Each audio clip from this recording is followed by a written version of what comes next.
What motivates you to provide all this content for free?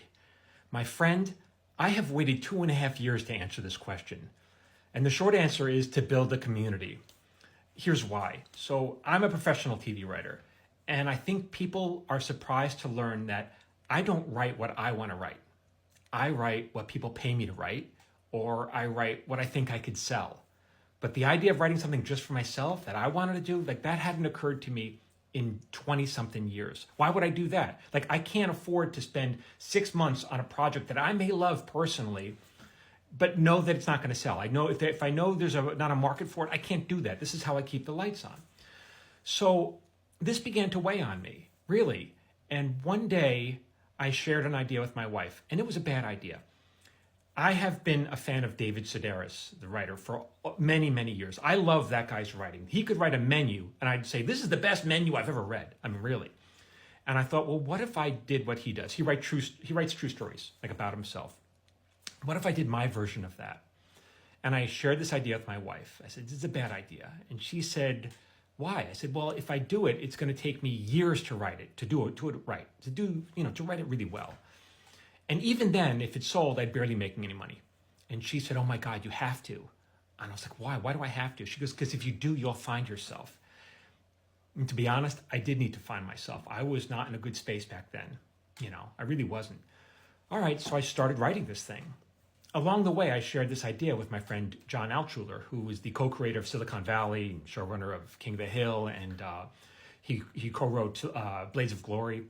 And I tell him about this project, and he said, Michael, why is anyone going to go into a bookstore and pull a book off a shelf by you?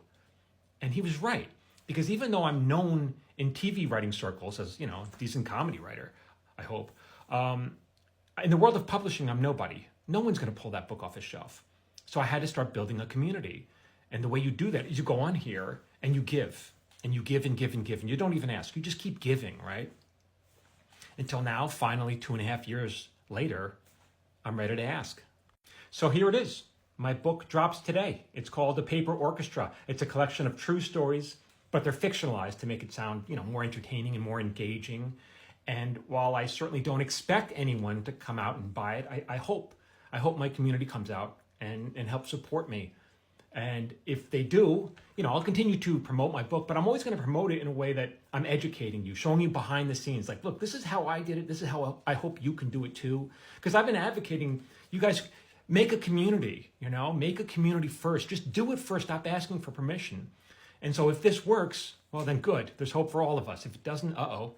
But I do want to continue posting and showing you behind the scenes to take you along this journey with me. And for those of you who want to help and support, thank you so much. The link is over here. It's available in print, ebook, and if you're not a big reader, audio book as well. And if you're strapped for cash, you can, on my website there's a link where you can sign up for a free Audible trial and download a Paper Orchestra for free. Just, make sure you cancel the trial when it's over, but you can get it for free. Thank you again. Really, this is, letting go of this is hard, but 5 years in the making. Thank you for the question. Thank you for your support. At Michael Jamin, author. Oh my.